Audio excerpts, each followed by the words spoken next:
The air in Seattle always tasted like rain and roasted coffee, but the day Liam met Elena, the world felt like it had finally snapped into focus. Liam was a man of logic, a structural engineer who saw the world in blueprints and load-bearing walls. Elena was the opposite. She was a restorer of antique books, someone who lived in the margins of history and the scent of old parchment. They met at a small, dimly lit cafe in Capitol Hill. Liam had been trying to fix a wobbly table with a folded napkin, and Elena had watched him for 5 minutes before finally speaking. "You know, if you just shift the weight to the left leg, the physics will actually work in your favor," she said, her voice like velvet. Liam looked up, ready to be annoyed, but the sight of her stopped him. She had eyes that seemed to hold 1,000 stories, and a smile that felt like coming home.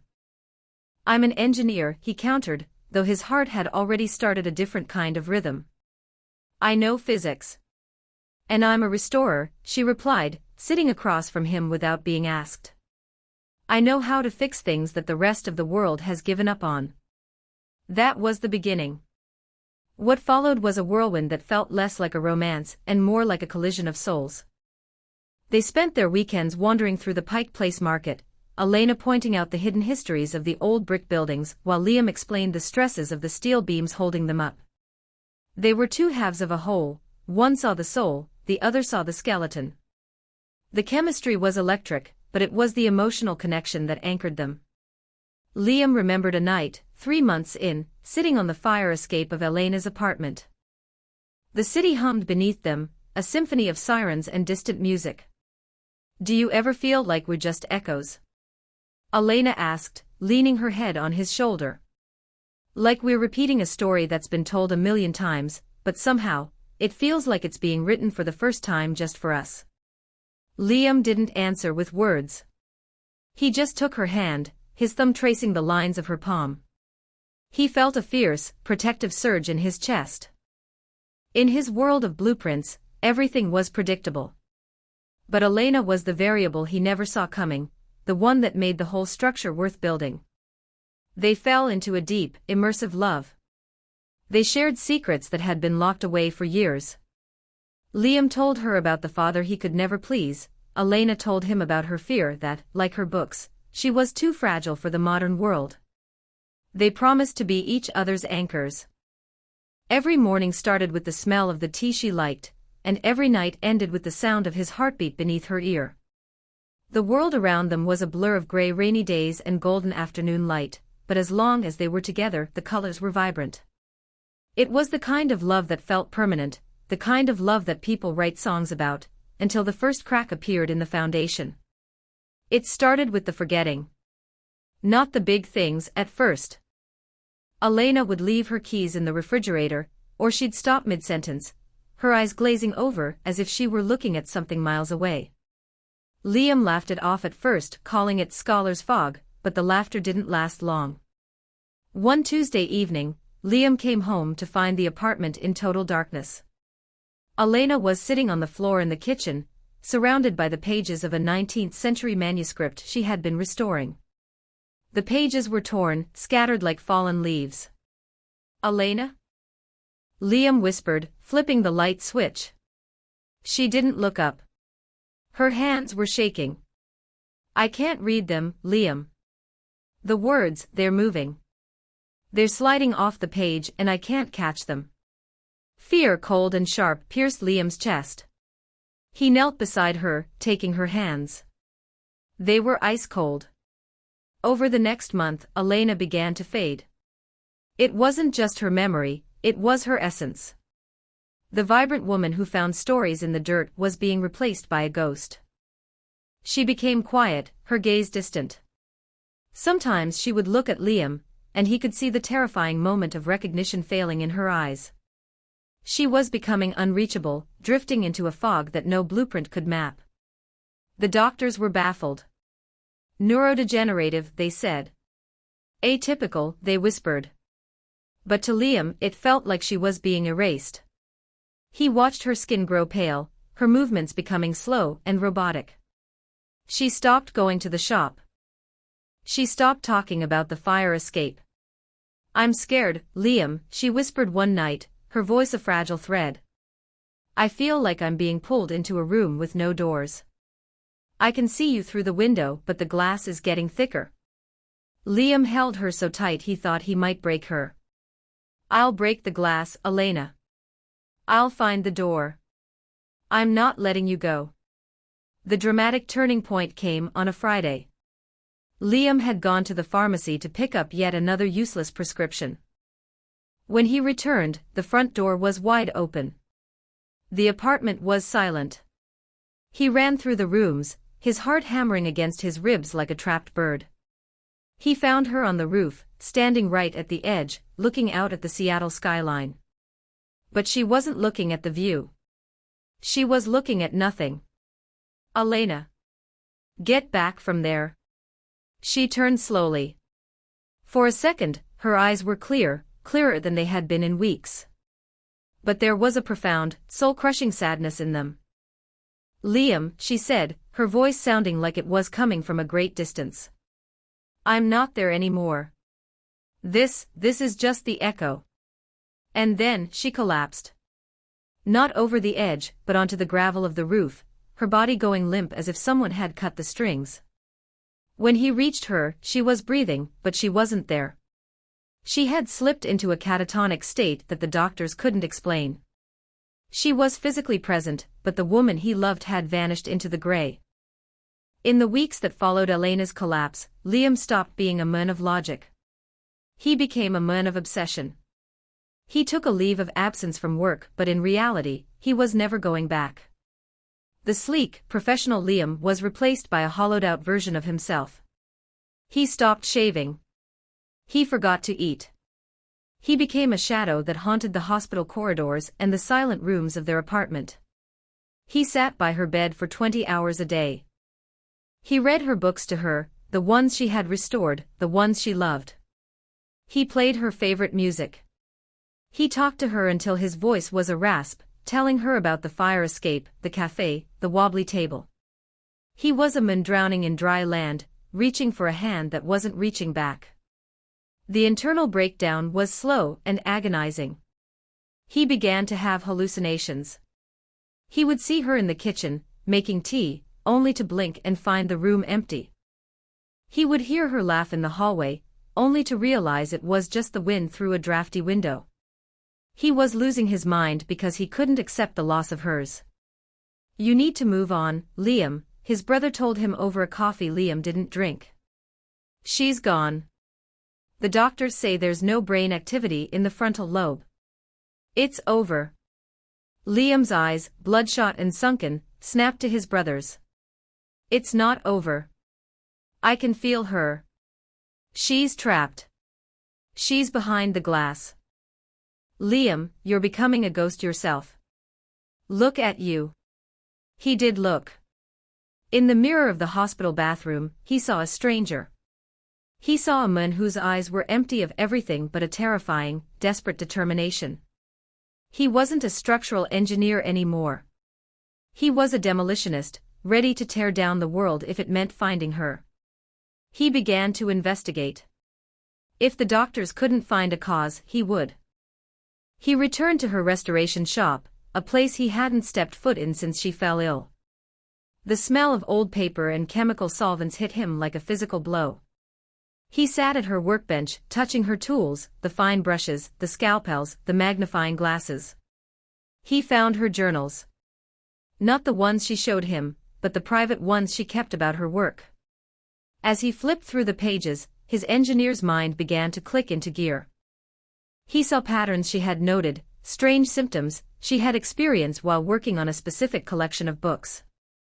She had written about a heavy sweetness in the air, a metallic taste, and a sudden, sharp clarity followed by darkness. She wasn't sick. She had been poisoned. This realization didn't bring him peace, it brought a cold, burning rage. He wasn't a shadow anymore. He was a hunter. He realized that the collection she had been working on, a set of journals from a 19th-century chemist, had been commissioned by a private collector who had disappeared shortly after Elena fell ill. Liam didn't go to the police. He knew they would see a grieving, unstable man. He had to do this himself. He spent his nights in the dark apartment, surrounded by maps and names, his shadow growing longer and darker against the wall. He was going to find whoever did this, and he was going to force them to give her back. The investigation led Liam into the underbelly of the high-end antiquities world, a world of greed, shadows, and men who saw human lives as collateral for historical artifacts. He discovered that the Chemist's journals weren't just old books, they contained formulas for synthetic compounds that a modern pharmaceutical company, Vanguard Biotech, was trying to patent. Elena had stumbled upon a secret. The journals contained the original notes on a neurotoxin that Vanguard had rediscovered and was testing illegally. To keep the discovery quiet, they had ensured the person restoring the books would be silenced. They hadn't killed her, they had simply made sure she would never speak again. The momentum of the story shifted. Liam was no longer the grieving boyfriend, he was a man on a mission. He tracked down the collector, a man named Julian Vane, a fixer for Vanguard. Liam waited for Vane in his penthouse overlooking the Sound. He didn't use a blueprint to get in, he used a brick through a window and a deep knowledge of the building's security flaws. When Vane walked into his living room, he found Liam sitting in the dark, holding a flare gun and a folder full of Elena's notes. "Who the hell are you?" Vane demanded, reaching for his phone. "I'm the man who's going to burn your world down," Liam said, his voice terrifyingly calm. "My name is Liam. You know my girlfriend, Elena. You poisoned her to hide a formula." The confrontation was brutal. Vane tried to laugh it off, then tried to bribe him, then tried to kill him. But a man with nothing left to lose is the most dangerous force on earth. Liam fought with a ferocity that shocked even himself. He didn't care about the pain. He didn't care about the blood. He pinned Vane against the floor-to-ceiling glass, the city lights twinkling behind them. "The antidote," Liam hissed, pressing the flare gun against Vane's throat. "I know there is one. Vanguard wouldn't work with a toxin they couldn't control. Give it to me, or we both go over this ledge." Vane looked into Liam's eyes and saw the truth. This wasn't a negotiation. This was a man who had already died inside, and was just looking for company. "In the safe," Vane gasped. "The blue vial. It's an experimental neural regeneration serum. It's the only thing that reverses the cellular decay." Liam got the vial. He also got the drive containing the proof of Vanguard's illegal testing. He didn't kill Vane. He did something worse. He tied him up, left the evidence on the table, and called every major news outlet in the city.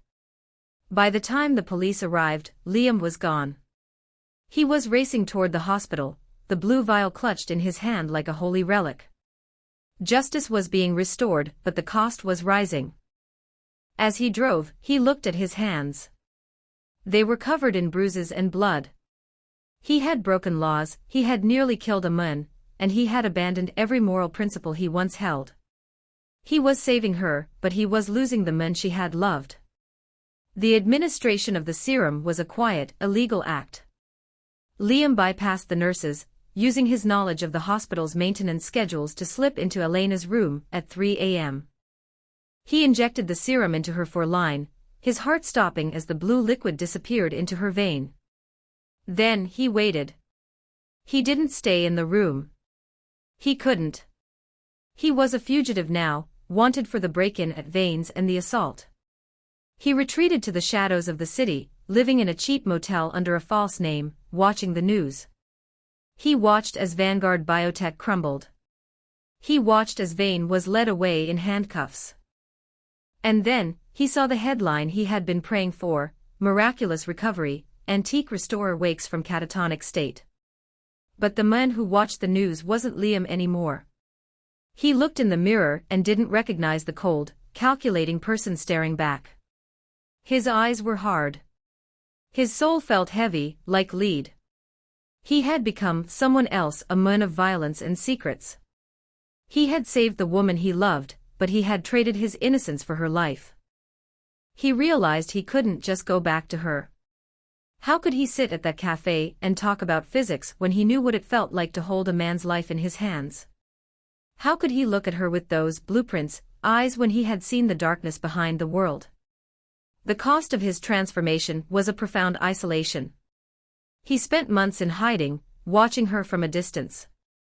He saw her leave the hospital. He saw her go back to her shop. He saw her sit on the fire escape, looking out at the city, her face full of a quiet, searching sadness.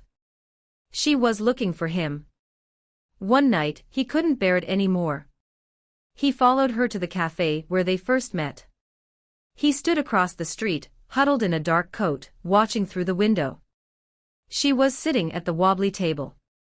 She had a book in front of her, but she wasn't reading. She was staring at the empty chair across from her. He realized then that his love had changed him irrevocably. He had become a protector who could never be protected. He had become a warrior who could never find peace. He was the reason she was alive, but he was also the ghost that haunted her recovery. He stepped out of the shadows and crossed the street. His heart was a drum of dread and longing. He pushed open the door, the bell chiming, the same sound it had made 3 years ago. She looked up. The silence between them was deafening. She didn't scream. She didn't cry. She just looked at him, her eyes tracing the new lines on his face, the hardness in his jaw, the shadow in his gaze. "Liam," she whispered. "I'm here," he said, but his voice sounded like a stranger's even to him. "You're different," she said, her voice trembling. "Your eyes, they're not full of blueprints anymore." "No," he replied, sitting down. "They're full of you. And everything I had to do to keep you." The final part of their story wasn't a fairy tale. It was a reconstruction. They spent the next year trying to bridge the gap between who they were and who they had become. Elena's recovery was physical, but the trauma of her fading left scars. Liam's trauma was moral, a weight he carried every time he looked at his hands. They moved away from Seattle, finding a small house on the coast of Oregon where the sound of the ocean drowned out the echoes of the city. Liam worked as a carpenter, building things with his hands that didn't require blueprints or calculations. Elena restored books, but she only worked on poetry now, words that didn't need to be fixed, only felt.